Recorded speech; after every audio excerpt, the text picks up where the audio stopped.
Department were facing. This is what officers like Charlie Serrata.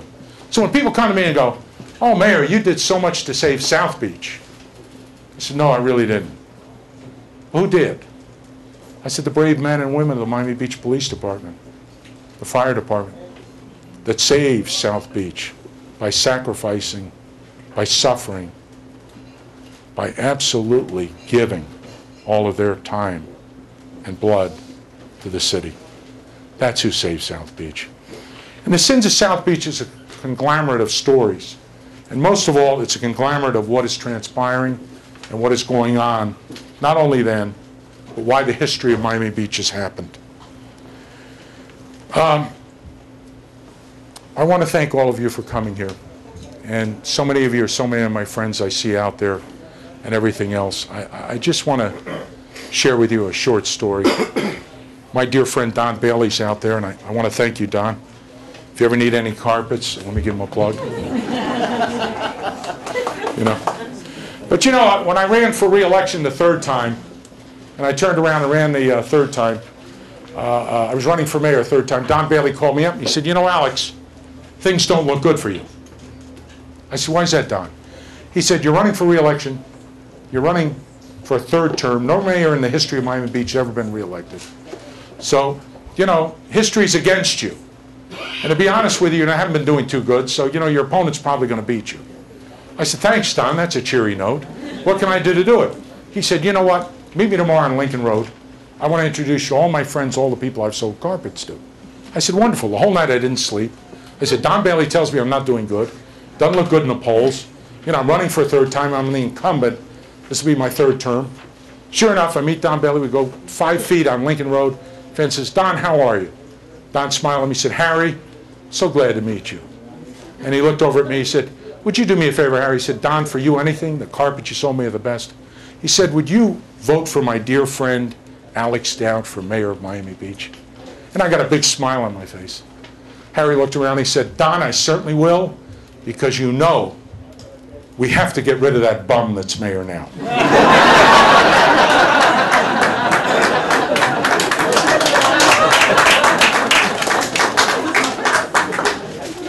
I want to thank you, Don. You did something to my liver that I've never gotten over. You're very kind on me. I guess I'm just about running out of time. My daughter's giving me the high sign because I want to take some questions. I want to close with just a story. You know, Miami Beach with the weather there is beautiful. And they got the ocean. And I love the ocean. But underneath those beautiful waves, I know my time's up. I'll be done in 5 minutes. You're on no time limit. Oh, thank you so much. Are you free later on? I'm single. I'm looking for a fourth wife, dear. They all left me a lot richer than when they came. Oh, well, that's a different story, another book. I don't want to talk about that. Last time I did it, my ex-wife's lawyer was in the audience taping it, you know. So, you know, the ocean's beautiful. And the ocean has the waves that come on shore and they touch the shore.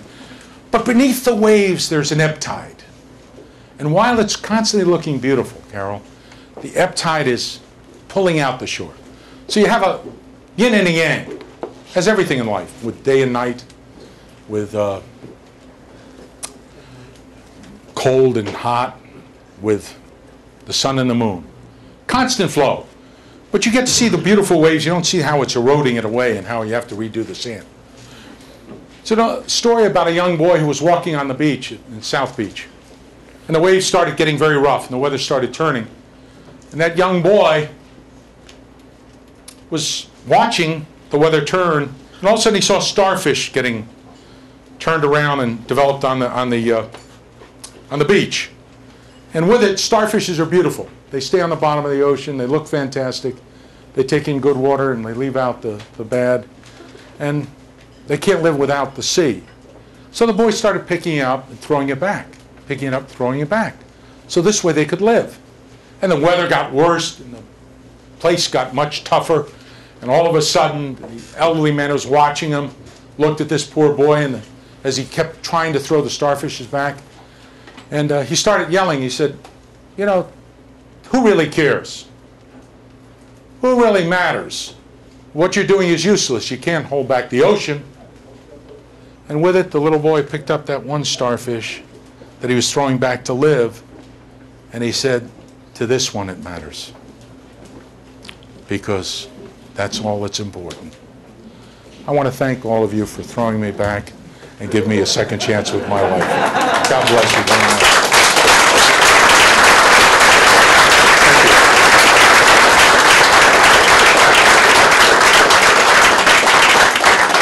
I want to take some questions if anybody has any. Yes, sir. Because I can't mention that name. You know, he had a beautiful waterfront home. You know, I was living in a garage apartment, making $6,000 a year as a commissioner. And all of a sudden, he took me to the back of his beautiful home, and he had an Italian custom-made yacht.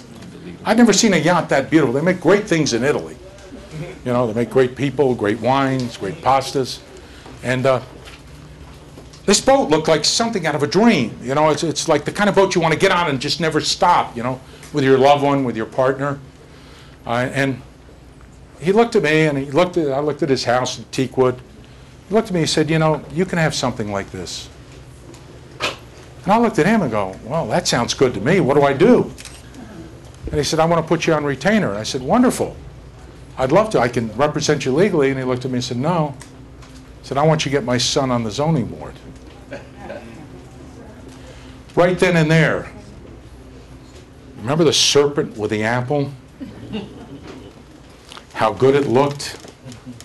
I should have right then and there had an alarm go off. But I didn't.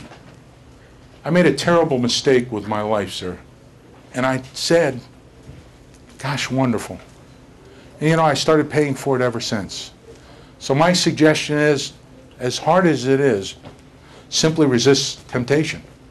And unfortunately, it's all around us. Avarice, greed, is one of the worst. You know, and I can tell you that. When you see somebody that's got something you want, don't covet it. Wish them well. Say, thank God you have it. You know what? But I'm happy with my 1994 Explorer. So what if it doesn't run? It's the only thing I got from my ex-wives. You know, they got the houses, the bank accounts, the stocks, the dog. Who fights over a dog in a divorce? You know, you should. You know, so I was lucky. Yes, sir.